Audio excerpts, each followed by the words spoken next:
Sa Common 30S po, ma'am, sir. So, introduce ko lang din po sa inyo yung latest namin ngayon kay Tecno.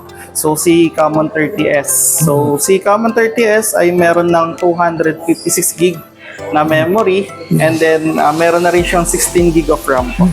So, sa display niya, naka 3D curve design na po siya. Ito po, tanggalin ko yung case. Naka-curve. Yes. Oo. Naka-curve na po. Forma, no? 3D curve po. Yan. So, AMOLED na rin po siya, ma'am, sir. AMOLED po with 120Hz Corning Gorilla Glass na rin po yung ginamit sa kanya. Sa camera po, we have 50 megapixel with Sony IMX. Opo.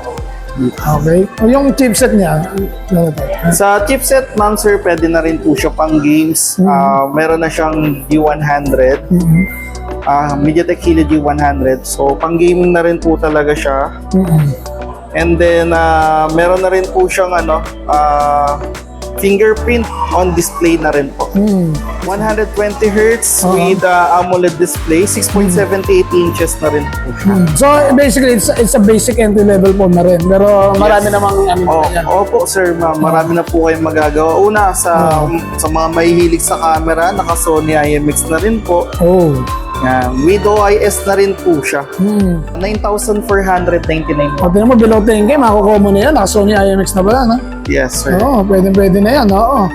Okay. So, marami din siyang features sa kanyang camera. So, meron na rin siyang time-lapse, vlog mode, dual video, slow motions, meron na rin po siya. Sa battery niya po, we have 5,000 milliampere, and then maganda pa doon, naka 33 watts fast charge na rin. Polycarbonate.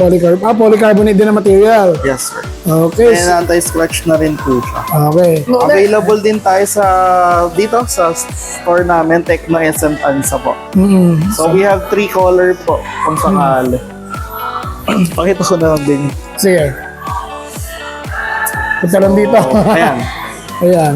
We have black, gold, and then violet po. Okay. So, yung durability niya matibay naman, no? Yes, sir. Other Corning Gorilla Glass po. Corning Gorilla Glass. Okay. Sige, Jonathan. At maraming salamat ulit. Punta lang kayo dito sa Tecno Store sa SMC Tansa.